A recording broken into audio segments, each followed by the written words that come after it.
तुम्हारी बीवी बहुत सुंदर है, उसे मेरे पास भेज दो तो मैं तुम्हारे बिजली का बिल माफ कर दूंगा। ये शब्द मेरे नहीं बल्कि एक जेई साहब के हैं।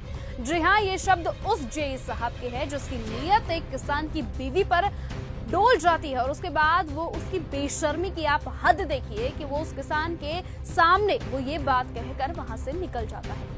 नमस्कार, मेरे साथ आप देख रहे हैं न्यूज गंगा और मैं हूं निशा भारद्वाज। ये अजीबोगरीब ऑफर जैसे ही सामने आया तो पूरे उत्तर प्रदेश में जैसे बवाल ही मच गया। लोगों के होश उड़ गए और अब इस पर चंद्रशेखर आजाद ने योगी सरकार को आड़े हाथों लिया है। उन्होंने सवाल किया कि क्या हो रहा है आपकी सरकार में।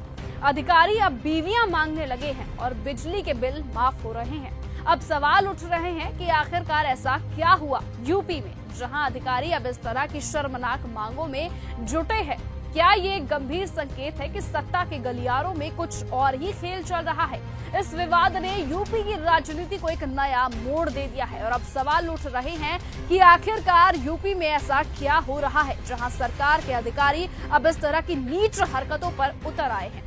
उत्तर प्रदेश के बाराबंकी जिले के हैदरगढ़ तहसील थाना लोनी कटरा में एक जेई साहब जिनका नाम प्रदीप कुमार गौतम होता है, वो एक गांव में जाते हैं, बिजली के मीटरों को चेक करते हैं और चेक करने के दौरान ऐसे ही वो एक गरीब किसान के घर चले जाते हैं और जब मीटर चेक कर रहे होते हैं तो इतने में उस गरीब किसान की बीवी उनके सामने आ जाती है और जेई साहब की नीयत में खोट आ जाता है। यानी उनकी नीयत उसकी बीवी को देखकर खराब हो जाती है, उनकी नजर उसकी बीवी पर पड़ जाती है और जैसे ही घर से बाहर आते हैं तो उस किसान से ये कहते हैं कि तुम्हारी बीवी बहुत सुंदर है।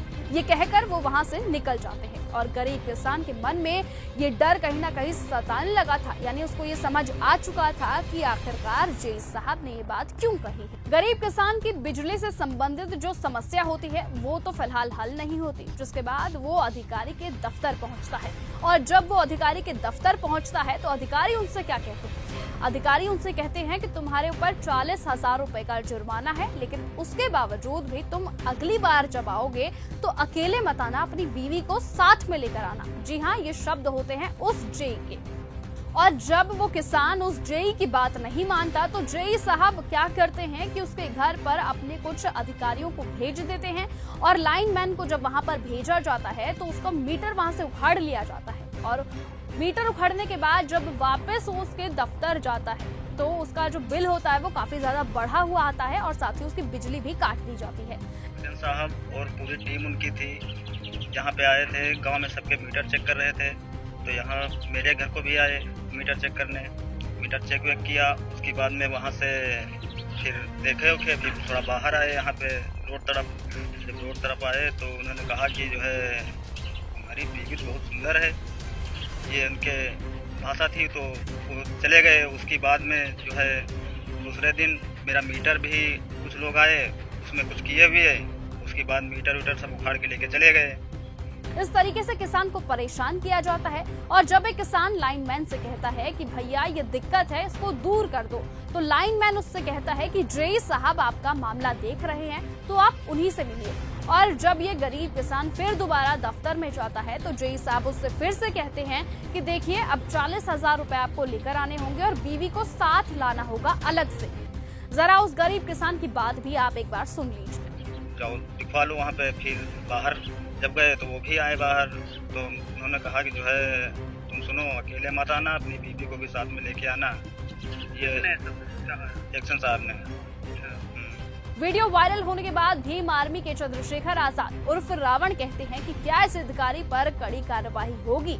योगी सरकार में ये क्या हो रहा है? गरीब मजदूरों के साथ अगर कोई कार्रवाई नहीं होती है तो हम मान लेंगे कि योगी सरकार ऐसे अधिकारियों के साथ खड़ी हुई है। ये घटना स्पष्ट रूप से दर्शाती है कि कुछ भ्रष्ट अधिकारी अपने पद और ताकत का उपयोग नागरिकों को मानसिक और आर्थिक रूप से प्रताड़ित करने के लिए कर रहे हैं। लेकिन सवाल सबसे बड़ा यही है कि आखिरकार अगर कार्यवाही नहीं होती है तो हम मान लेंगे कि योगी सरकार ऐसे अधिकारियों के साथ ही खड़ी रहती। साथ ही साथ सवाल ये भी है कि इस अधिकारी में इतनी हिम्मत आ कहां से गई और क्या इस अधिकारी ने इससे पहले किसी गरीब की बीवी को पाया होगा? इस तरीके से दबा करके किसी गरीब की बीवी के साथ कुछ गलत हरकत भी की होगी। यहाँ पर एक किसान सामने आया है, लेकिन कई दिनों तक इस बात को छुपाया जाता रहा, वो भी किस लिए? लोक लाज और लज्जा के डर से। लेकिन जब इसको लगा कि अब बात बनेगी नहीं और कहना ही पड़ेगा, तो इस किसान ने तो कह दिया। लेकिन इस अधिकारी की आप हिम्मत देखिए कि इतनी हिम्मत उसके पास आई कहां से, और क्या इसने और भी महिलाओं के साथ इससे पहले इस तरीके का गलत काम तो नहीं किया है? और उन महिलाओं ने डर की वजह से, लज्जा शर्म की वजह से किसी को ये बात शायद कही भी नहीं होगी, क्योंकि इस तरह का अगर आरोप लग रहा है तो प्रदीप कुमार गौतम ने पता नहीं क्या गुल खुलाए होंगे जो अभी तक किसी के सामने नहीं आ पाए हैं। किसान की ओर से ये आरोप लगाए गए हैं, लेकिन ऐसे अधिकारी पर आप क्या कहना चाहेंगे? और क्या उत्तर प्रदेश में इस प्रकार की जो हिम्मतें आगे बढ़ रही हैं, इस बिजली अधिकारी की जो बिजली के बिल माफ करने के लिए इस प्रकार की बातें कर रहा है, आखिर इसकी मानसिकता में ये कहां से आया? ये अधिकारी को लेकर आप जो भी सोचते हैं कमेंट बॉक्स में अपनी राय लिखकर जरूर बताएं, और ऐसे ही लेटेस्ट अपडेट और खबरों के लिए आप बने रहें और देखते रहिए चैनल न्यूज़ गंगा। नमस्कार।